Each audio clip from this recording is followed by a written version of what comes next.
Yeah, mga paps. Alam nyo bang nagtatrabaho yung matanda na yan? Yun yung trabaho ng mga matatanda dito, mga paps. Ano? Yan si tatay, oh. Yun. Namumulot yan ng mga ganyan, oh. Mga basura.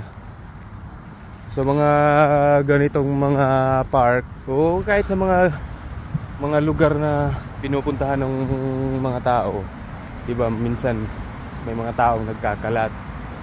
Yun, sila yung tagaligpit nun. Kaya dito sa Korea, kahit na mga matatanda na, may trabaho pa rin, diba? Bawal dito yung pahinga-pahinga. Hindi uso sa kanila yon. Puro trabaho sila.